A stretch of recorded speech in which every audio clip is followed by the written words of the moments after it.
A gente tem um convidado, agora são 11 horas e 14 minutos, é o professor da FGV, especialista em segurança pública, o professor Rafael Alcadipani. Professor, bom dia, seja bem-vindo. Bom dia. É uma tragédia, né, que deixa a gente muito perplexo. Infelizmente, mais uma tragédia dessa envolvendo o nosso país. Ô professor, é claro que é muito difícil prever episódios desse tipo, né? Dá para falar em alguma medida preventiva, em como evitar coisas desse tipo, ataques como esse que a gente viu hoje cedo em Suzano? Olha, um aspecto fundamental que a gente precisa lembrar em momentos como esse é que as nossas escolas, elas estão muito vulneráveis, né? A presença do crime é muito forte, pessoas andando armadas, é uma prática comum e o Estado deixa a desejar na segurança das nossas escolas, né? Uma outra coisa que é importante é a gente pensar a facilidade com que a gramática da violência, com que ser violento faz parte do mundo dos adolescentes no Brasil hoje, né? Tanto por conta de videogames, tanto por conta de muitas áreas de vulnerabilidade, onde o crime é uma opção para muitos jovens. Então, assim, está faltando um cuidado maior aos jovens, está faltando um cuidado maior aos adolescentes do nosso país, e a escola tem que ser o centro onde isso acontece, né? Pois é, né, professor? E em relação a esse controle de armas, daria para ser feito de alguma forma, com a presença policial nas escolas? Enfim, o que é que o senhor visualiza em relação a isso? É claro que a gente não tem como ter, digamos assim, chegar no exemplo dos Estados Unidos, onde você vai ter detector de metais dentro de escola e tudo mais, né? Ou a gente não tem nem estrutura no Estado para poder fazer esse tipo de coisa. Agora, as armas têm que ser o mais restrito possível, né? A arma tem que estar só na mão da polícia. Então, a facilitação da arma, esse discurso armamentista que existe no Brasil hoje, ele acaba facilitando esse tipo de ação, né? Pois é, né? E a gente ainda não tem informações, é claro, sobre a motivação do crime, nem a identidade a gente tem ainda, né? Os nomes dos dois adolescentes que praticaram esse ataque, mas um aspecto que sempre costuma ser relacionado, agora imagens ao vivo aí de Suzano, a gente vê o governador João Dória já no local, já na cidade onde aconteceu essa tragédia. Um aspecto, né, professor, que sempre costuma surgir quando acontece um episódio assim, é o bullying, né? A gente ainda não sabe se nesse caso houve, de fato, uma motivação assim, mas muitas vezes a gente teve até esse episódio que eu mencionava agora há pouco de Realengo, no Rio de Janeiro, em que o bullying é que motiva esse tipo de ataque, quando ele é praticado por alunos ou ex-alunos das escolas. As escolas podem atuar em relação a isso também, a essa prevenção?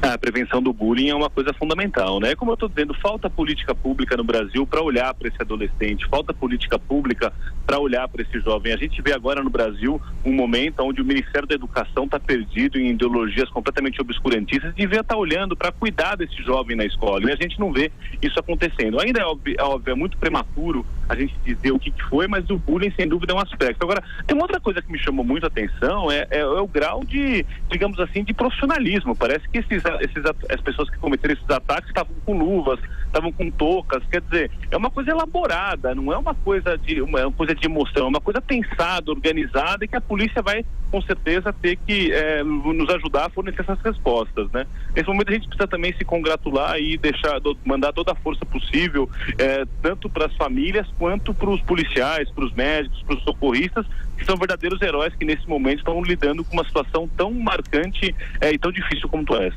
Pois é, né, professor? O senhor ressaltou aqui um aspecto importante. Ataques como esse geralmente costumam ser planejados, eles não são cometidos da noite para o dia. Esses alunos não chegaram hoje à decisão de cometer esse ataque. Possivelmente, pelas características do crime, o senhor acredita que tenha sido um episódio planejado, um crime premeditado? Claramente foi meditado, né? E assim, esses jovens, eles dão sinais, né? Eles vão dando sinais, porque você é adolescente, você vai falar para um, vai falar para outro. O que acontece é que esses sinais não conseguiram chegar na estrutura do Estado. Será que a gente tem a confiança desses jovens nas escolas para conversar? Ou será que a informação está chegando de forma correta?